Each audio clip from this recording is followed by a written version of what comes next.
South Africa crushed host New Zealand by 6 wickets in the first match of the 3 ODI series on Tuesday.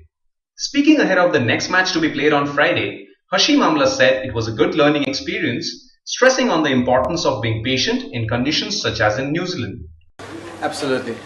Firstly, it's always great to start on a winning note, especially on a series as short as three one-days. There was a bit of uncertainty, we didn't first time playing at this ground. I think the first time an international was played here. So I think the way we kind of reacted to different conditions was good. Being the first game that the team has played in almost a month or maybe more than that, 2 months, since the last one-day game before this, there's always a bit of rustiness. Certainly we had New Zealand in a good position to ball them out for under 200 and kind of let that slip a bit. So obviously in that area, and the batting front, we found ourselves in a bit of trouble at 94 4 in the West. So you never want to get into that position, but in the same token, there's always some silver lining to come out of those situations. I think we've taken a lot of confidence from the way we finished games in the last month anyway. Yeah, the wicket wasn't that easy to bat.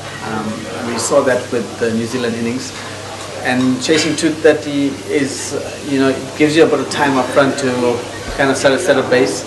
Unfortunately, we managed to get some sort of base, and even though we were 90 or 100 before, I think on that type of wicket, it was a decentish base to kind of work on. We obviously wanted to be as little wickets down as possible, but there was no rush having to chase 230. As I said, fortunately, the score wasn't as big a score, so 230 did allow you a bit more time to not take as many risks early days. So I think the adjustment more was to actually be patient and graft it out there. I mean, the tendency in one-day cricket, and especially with advent of T20 cricket, is to try and score quickly up front. That's what we all try and do.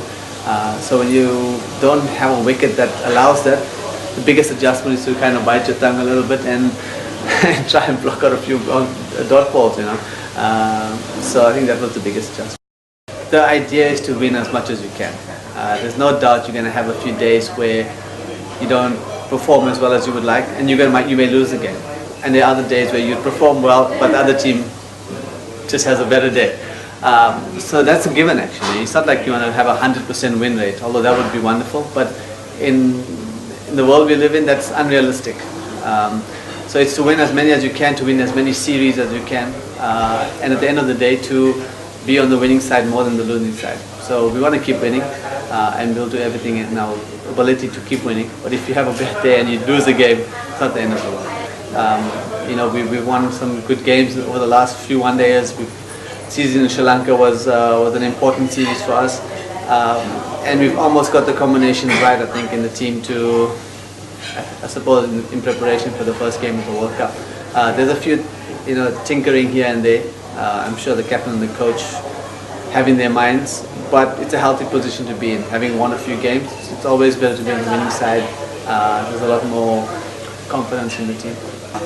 I'm not sure what the rankings are at the moment, but that hasn't been a major motivator for us. You obviously want to get to the World Cup being in the top 3 in the world. I mean, then it gives you some sort of gauge of what your chances are, in a different sort of way. But being number 1, great. But at the moment we're sticking to a good plan of winning as many as we can, and certainly taking each game with the importance that it has. Yeah, Kwani is a fantastic player. The way he's come in at such a young age and been so successful in the ODIs, for me has been a testament to the way he approaches his game. I mean, he's a fearless cricketer. At the same token, he's quite intelligent with the way he goes about his business. I don't think any of us, after 20 odd games or whatever the case, had 500s under our belts. So the ability to score hundreds is something that's really important in the team, and he's just been a natural at it. He's going to go through ups and downs, get a few low scores here and there, but listen, in the long term, he's definitely going to be a superstar for us. The obvious difference is the way he plays. He plays a bit more, as I said, fearlessly. Takes on the bowling up front, and then kind of settles in and gets the big runs. And he probably doesn't think about the game as much as other guys, which is a real positive. I mean, you got a lot of senior guys in the team, all senior guys who've played a lot of games. Myself, AB, JP, Faf. So the way he plays is very refreshing for us, and he, on in his given day, he takes the you can obliterate an attack, and I think that's really exciting for us. Well, I think it is, for me, that's what it is, to try and keep it as simple as possible. And although they are vastly different formats, but the basics are almost the same, especially batting up front. Places like New Zealand, South Africa, and in England, up front is a lot. You have to be a lot more tight, and I think that's a bit of test discipline's got to come in. We saw the other day that it wasn't easy up front, and the guys had bowled pretty well. So that's what it's been for me. As I said, conditions kind of dictate a lot of where you're going to play. Sometimes you're chasing 300, so you have to play a bit more positively. But a cover drive in one-day cricket and Test cricket is the same. So I try and keep it and not try and tinker too much.